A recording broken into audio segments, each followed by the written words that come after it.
Welcome, everyone. I'm Sandhya Vishwan, co-founder of EdDeed and co-admin of the Bangalore Schools Facebook group. Today, we have Ms. Usha Iyer, the founder of the Green School Bangalore. The Green School Bangalore stands out for its sustainability-driven and experiential learning approach. We're excited to learn more about its philosophy and how it nurtures students. Ms. Usha Iyer is a visionary educator with over 41 years of experience in transforming education. She has led and shaped top institutions, including India International School, and has been instrumental in pioneering innovative teaching practices across CBSE, ICSE, IB, and Cambridge curricula. She is the founder director of the Bangalore School, established in 2012 to provide high quality preschool education with modern facilities at an affordable cost. Under her leadership, TBS has grown into one of the top 10 preschools in India. Committed to sustainability, she envisioned a zero energy, zero waste, zero carbon school, leading to the creation of the Green School Bangalore, an elementary school in Whitefield built entirely around green school principles. TGSB has earned national recognition, ranking #1 in India for SDG commitment and as the top experiential school in India by DIDAC in 2024. Today, let's dive into what makes the Green School Bangalore different, its philosophy, and how it nurtures children beyond traditional academics. Thank you for joining us, Usha ma'am. Hi, Sandhya. Thank you so much to have invited me on this EdDeed platform. It's always a pleasure to talk to you. Thank you, ma'am. So, first question, what inspired you to start the Green School Bangalore? Good question. Way back in 2018, I was exploring to start a big campus. As you all know that we already had the Bangalore School, which we started in 2012. And that philosophy was totally different. It was on Reggio philosophy, and we had Steiner a little bit and a little bit of Montessori. All that is a mixture of that. So when we want to start the bigger campus, I had visited Bali, Indonesia a few years back, a few years before I started the Green School. And I was very impressed with the green concept and the Green School of Bali, Indonesia. And I was deliberating and I was talking to my architect. I said, can we have a bamboo school, do it, that did like that, I mean, something like that on those lines. So it'll be like made out of bamboo. He said, no, not keeping the environment, it's not conducive to start. So that's how the green concept and the green school, which I was impressed.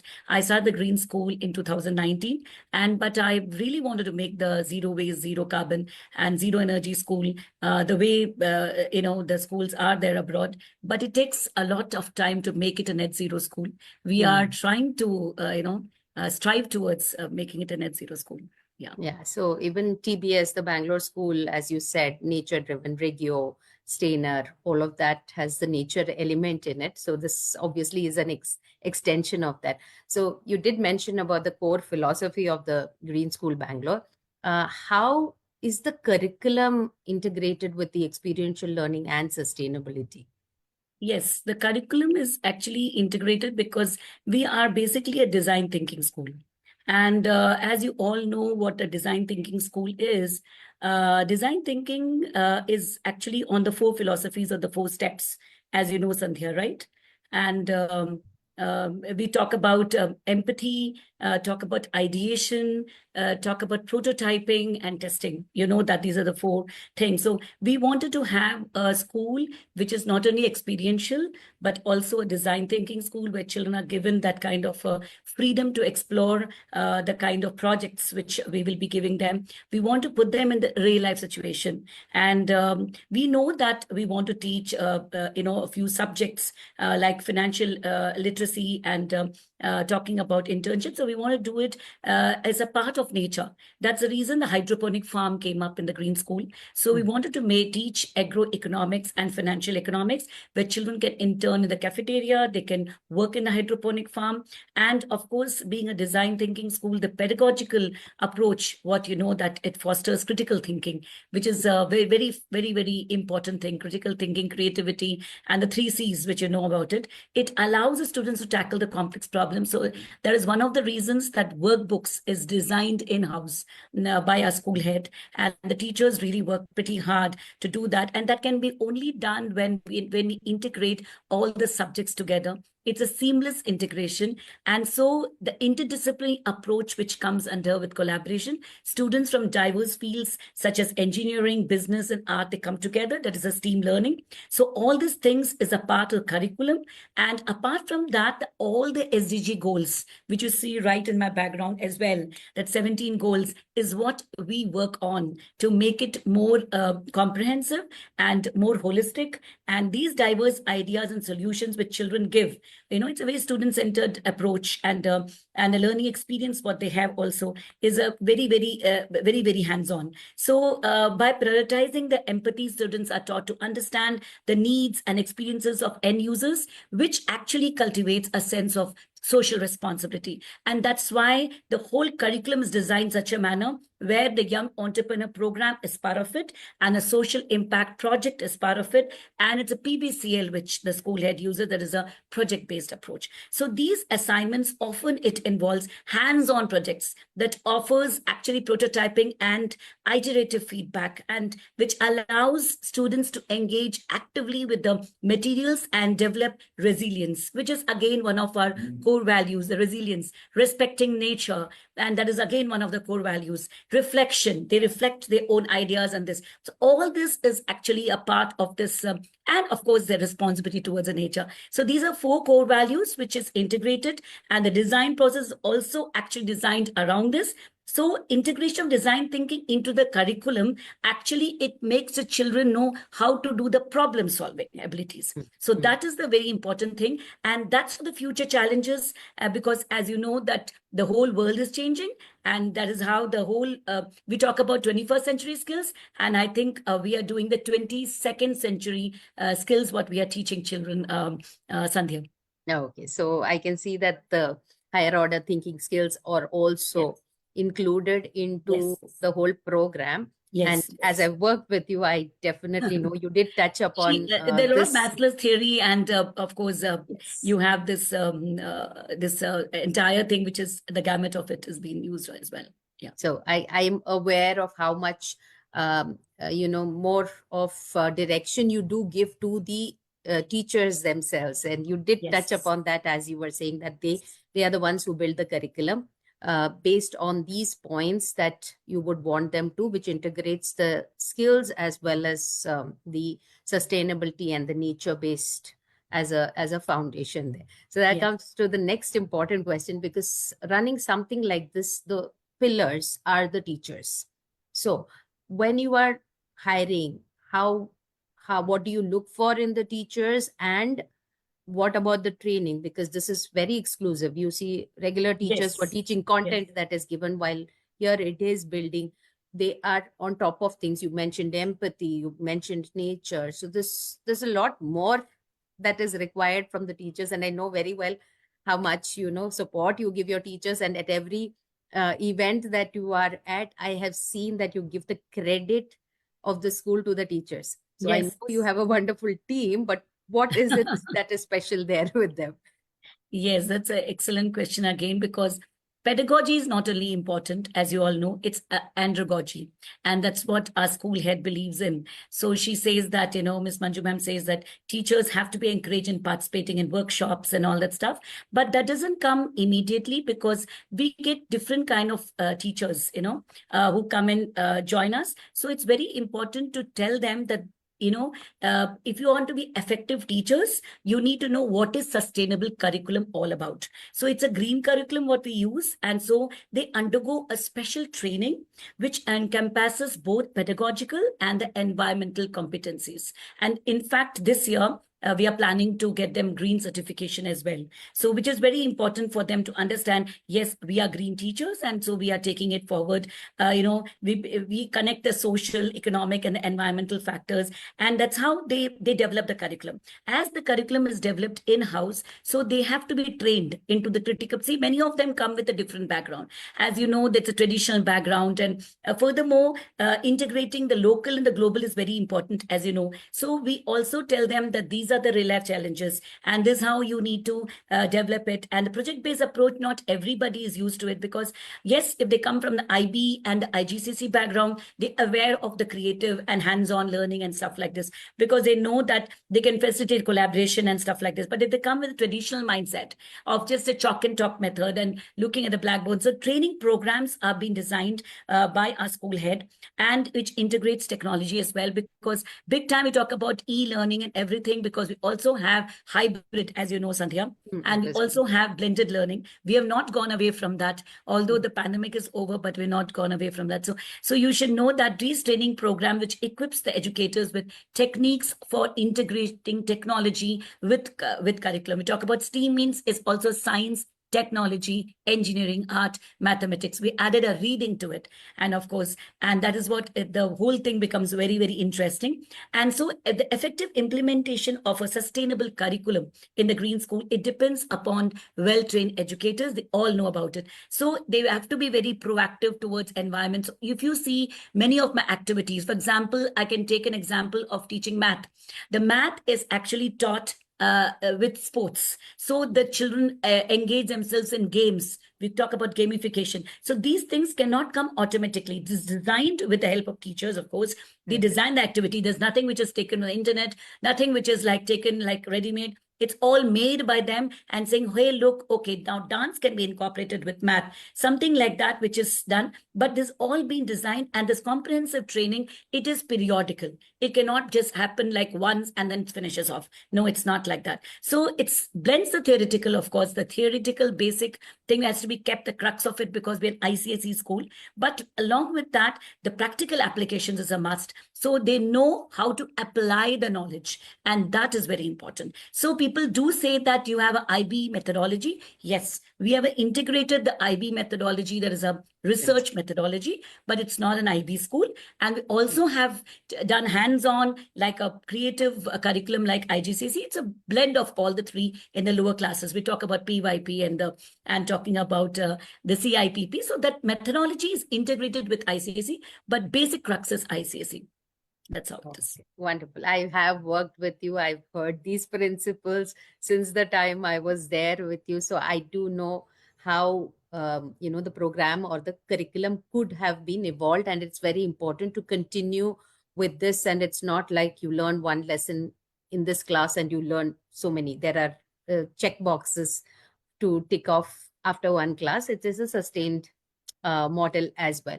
So coming to, I was going to ask you this question anyway, you've touched upon the ICSE.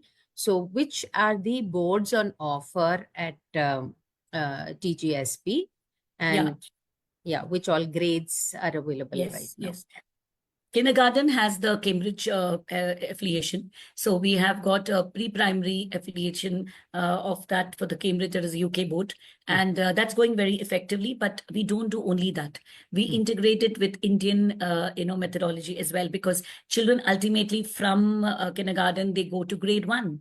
And when they go to grade 1, there's no social studies per se. They talk about the general about the world and stuff like that, but they don't emphasize on EVS, in particular this thing. So that is why we like mix and match a little bit of our curriculum as well, along with the Cambridge board. So that's what we do at the kindergarten. But then again, grade 1 to 5 is a kind of a mix and match. It's an integrated curriculum.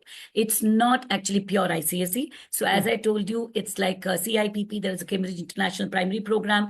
We take a little bit of like hands-on and activity oriented. So we have named it at CIPP for the general public to know, but basically we don't take anything from the internet from CIPP. We have our own activity-based curriculum, which is actually integrated with the ICSE portions or the whatever curriculum it is. And of course, if you say IB, why we want to keep it again PYP terminology? People do not understand when we say research. They always have to have a kind of a base in saying why the child has to do research at this young age.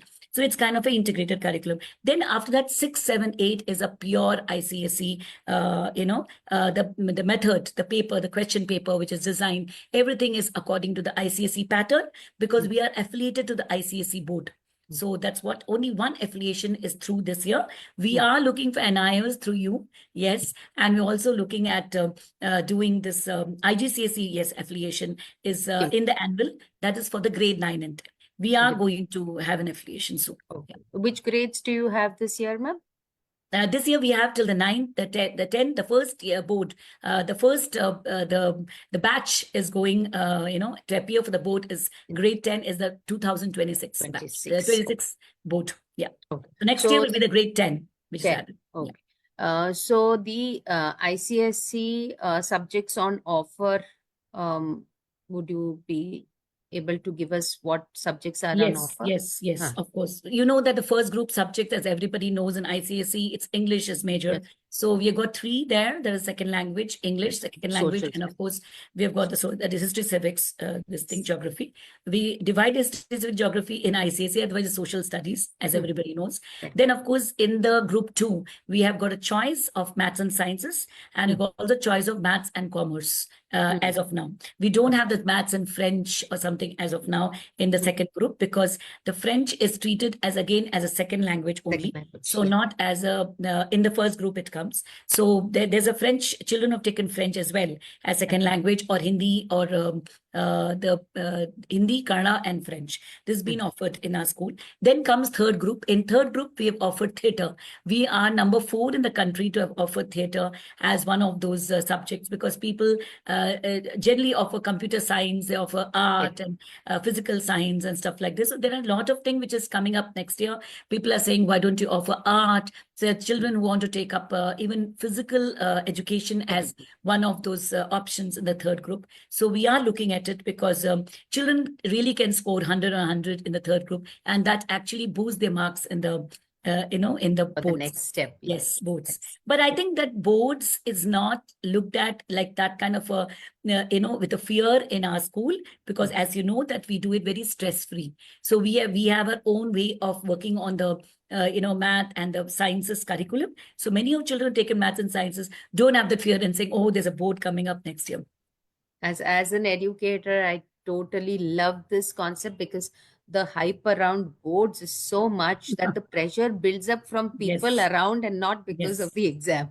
Yes, that's happening, and that's we've just done yoga very periodically. We do yoga, and there's a not stress-free yoga for the grade 9, which for the higher grades, for the high school children, we've started, so they don't take the stress home, because we don't give stress, but children basically are stressed out. So we have done that as well, because there is external pressure as well. Yes, that's there. So this is something that I've always seen with any of the schools that you have worked with. What about the parent engagement activities? How important is the parent to TGSB as a school? Yeah, all the stakeholders play a major role. It's not only parents, it's the teachers, parents, students, everybody. Yes, parents are a very supportive community which we have. And that's why we always keep ranking on the parent-friendly school kind of a thing. It's very important to take the feedback periodically from parents. And parents get involved in our school in big time. Like that is very important, because they understand the pain points. So whenever we talk about technology, they'll say, hey, look, I have got a solution for it. So let me come and, help you kind of a thing. So this is what it is. So anything new which is introduced, we have a parent council, which is a very proactive parent representative council. And it's not 1 or 2 parents, there are 35 of them. Just imagine for a 300 numbers, if you have 35, there's a major representation of parents in the parent rep. And they are very proactive. They come up with solutions. They come up with criticism. We take it with a pinch of salt. We know that somewhere you have faults, and that somewhere you're not doing correctly. It might not be curriculum, it might be facilities, it might be something else which they want to come up with. So they also understand that slow and steady is how we are progressing. So parents play a major role in our school, and they come up with such fantastic ideas as well. They'll say, okay, let's do sustainability this way, like Bamboo for Bangalore happened. recently. And that's again a very big sustainable project where Ishwar Khandre sir had visited our school, and they did a bamboo cycles was inaugurated for the first time in our school. And he said, yes, why don't we, we also had a thought that why don't we convert this, this carbon emission, which is like we're working on the carbon footprints to lessening in the environment, right? So we thought that why don't we convert that into carbon credits and sell it to companies? And so that's the main reason that we were thinking of on those lines, where children are also working on projects and we can tie up with the companies and children can get remunerated. The idea of the Young Entrepreneur Program was that only. So this is where I think this is a major thing where parents have supported us. They've also planted bamboos, and we actually recorded the way the bamboo planting took across. Yes, it was like a drop in the ocean, but I think it was just the start. And it's Yes, quite, they motivate us a lot. I mean, yeah, they don't because put I you see a down. lot, Yeah. I see a lot of events that the Green School Bangalore keeps coming up with. I think Republic Day, there was a run, Yes, there was a run. marathon, Yes. colorathon, Yes, yes. so many. The run was very close to us because you should understand, Sandhya, that we stand for sustainability. So the national flag, which was hoisted, it was made out of about 11,500 PET bottles. So this was the first of its kind which happened, that collected PET bottles. My children went across. In fact, Brute wanted to cover us on this. So they also sent a message to us and said, hey, look, this is a fantastic thing. We want to cover it, but we'll send them some videos. It'll take some time for them to come up with the entire video and all. But the children went to community. They collected the PET bottles, and many of the jewelry shops like Tanishq partnered with us big time, and they gave us PET bottles. And so these PET bottles sent to Kanpur. It was actually converted to national flag. They were the same one actually who authorized to make national flags, which they did for the ICC Cricket World Cup. So the same people had done it. So it was very fantastic. Children really enjoyed it. And that's how the design thinking is all about, empathy. Right. So they do come up with flea markets. They come up and put up stalls on the Christmas, the Thanksgiving. So parents participate in big time, and they buy such stuff, and they give it out, to the others who are needy. But that kind of support we have. Yes. And when I had visited the school also, I remember we discussed how the learning is extended to the community around Yes. the farmers or the people Yes. around, how they are also helping the schools, and the school is also helping the community, Yes. rather than having it as a, two different entities Yes. there. If you could just Yes. touch upon that as well. Yes, we call it something called Shramdhan. Maybe Shramdhan is only one day when we teach them, but they do it very periodically. And maybe it's like a SUPW, it can come under, if you want to brand, put it under some kind of a bracket. But generally, they are very, very empathetic towards it. And so that kind of empathy starts from your own community. That's what we feel. First and foremost, we are a solar school, as everybody knows.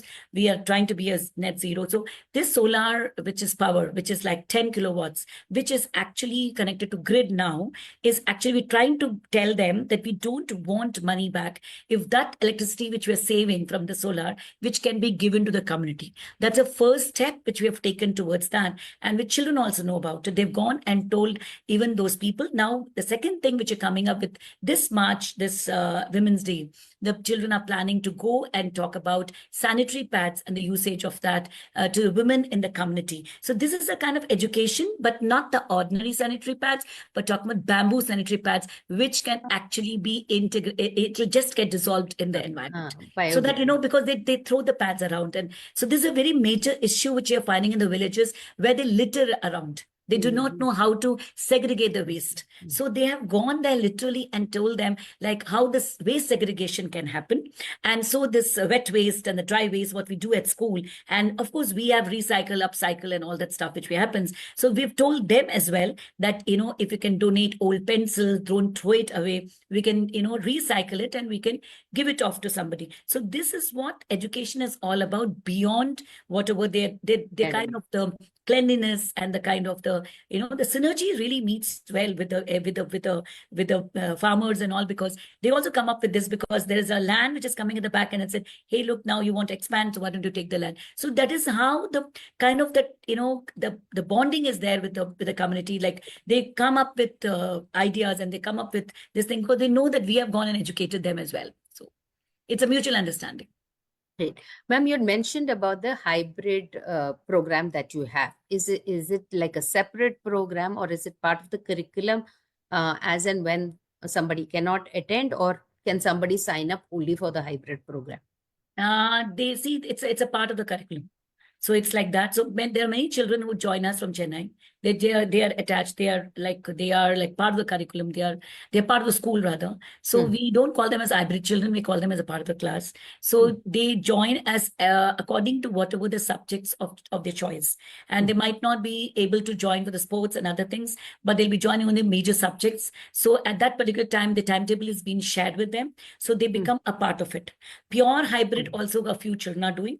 Some are doing like a blended, and they're homeschoolers. So what they have done is they've taken 2 days they come physically to school, and 3 days they've taken as online or the virtual classes they have opted for. So it depends upon that. But what happens is many of the children who are present with us, who are like prodigy kids, and we call them prodigy children because they are excellent in art, excellent in sports and whatever it is, they have to travel a lot. So when they have to travel a lot, what they have done is like their lessons are recorded, and of course their lessons with the support is given to them of those kind of stuff because they cannot log in. They can't have a hybrid classes. So then we have this recording thing, and we have something like a Microsoft platform, and we have got the other platforms are there which is attached to school. So those platforms they recorded, and they can always access the notes. So that's how the facility is being created for them. They don't have to write the notes again because it's a waste of time. Okay. Because idea is like whether they can excel in that particular sports or particular art, what they are good at. So that's the kind of support which we give. And we also have scholarships for those kind of children, the prodigy kids. Wonderful, wonderful. And so there are flexible options also Yes. within the school program. Absolutely. Great. Yeah. Okay, so you also mentioned sports. So this would be a question that most parents will ask, because sustainability, you generally think about nature. Is there any particular sport or Yes. sports that TGSP offers? See, we also have some sports which is a part of the curriculum, like taekwondo is a part of the curriculum. We feel the entire school should do it because taekwondo is like a self-defense, like a karate, but it's not a karate. It's like a mixture of karate and the other kind of martial arts. But we have that as a part of the curriculum. So it's like not a co-curriculars, but a part of curriculum. Similarly, the yoga, the dance, the music, all this is part of curriculum. Apart from that, the co-curricular activities, that is sports, we have got skating. We also have cricket, which of course under 14, many of children have represented, and many of them have won laurels. So that is really big achievement for a small school like us, where the children have started, because I don't believe in competitions, Sandhya. Yes, You know about it. I didn't create the school for creating competitions. I don't believe this SOF, SOE, but fortunately, we have that. And children are excelling, and they're getting scholarships there too. And they are excelling in skating, excelling in football and stuff like that. We have football, cricket, and skating as of now. We're expanding Cricket Academy. We're expanding a big, huge facilities coming up shortly, which we're having swimming as well as the Cricket Academy, and the basketball is coming up. And of course, with that, we also have gone a kind of a creative zone, that is an activity zone, is also being added to the children, to the whole facility. So these things are very important for us because our curriculum is designed such a way where 60% is the importance given to curriculars and the co-curriculars, and this extracurriculars, what we call it as a co-curriculars, we call it, for you. it's a 40%. So it's very important to develop the children holistically, and this holistic development can come only when children are working in the environment, working in the sports field, working in the other thing, because we don't know where the interest lies, right? So we have to only exposure. Yeah, them. Exposure is required. Yes, we don't know. Identify. So where the career, they can even make a career out of it, So we keep pushing them, and we keep seeing them where the interest lies. And that's very important. Big numbers being low, I'm sure, Sandhya, even in the long run, I'm not going to more than about 1,000, 1,200. Because I'm not looking at H sections and I sections. Looking at only about, say, basically like 3 sections per class, max to max. Right now, we are in 2 sections. So that's how we're looking at being less numbers. We can focus on children more. So correct. It's easier to identify also what they're really good at, and probably direct them to take up the subjects that are of their choice. I know theater is a very important aspect in anywhere that you go. So I'm sure, and you've always been somebody supporting each and every individual child. for what Yes, they that we are do. rather than believing that there is a set Yes, way of because doing actually this. it's an inclusive school, so we have a lot of special needs kids as well. So we have got therapists who comes and works with us, and we have a behavior therapist, we have an OT therapist. So we've got an excellent special needs department. But as you know, there's limitations. We don't take more than about 18 to 19 special needs kids every year. But it's an inclusive school, so they are also integrated as a part of the curriculum. Inclusivity in every way, whether it's like caste, culture, creed. So that kind of inclusivity it is. So. Yeah. Wonderful. We are running out of time. As usual, I Yeah, could no. go on and Yes. on with you to know more Yes. about the Mm. school. So I thank you. always again give the whole credit to my team, my Yes, school head, always. and my teachers, my coordinators. They work pretty hard. Today, whatever we are, it's because of my team and the kind of mindset of parents and children it is. So, all the three stakeholders, I must say thank you to them for whatever we are. And you've also been the right kind of support for them to be able to voice their opinions or, to structure this forward. You've always been very supportive of that as well. That is also important that you Yes, listen to their voices as well, including the absolutely. children, including the children. Absolutely. We do that as for the D category staff as well as for the maids, Right. IMAs, we call them as ammas, and even the drivers. So they all are part of the community. So even if we Yes. do a cake cutting, it's like, give it to everyone. It's kind of a thing. So they know about it that we care for them. So that's why they care for our children. It's all a Yes. mutual understanding. So thank you Yes. so much for this Wonderful. wonderful. Thank you, Usha ma'am, for sharing your insights on the Green School Bangalore. It's inspiring to see that the school prioritizes holistic, nature-based, and child-led learning. To all the parents watching, if you have any questions or would like to learn more, feel free to check out the school's profile on edit.com. And thank you for joining us. Thank you, ma'am. New normal namaste as we are virtually connected. Thank you so much, Thank Sandhya. you. And thank you, Manoj.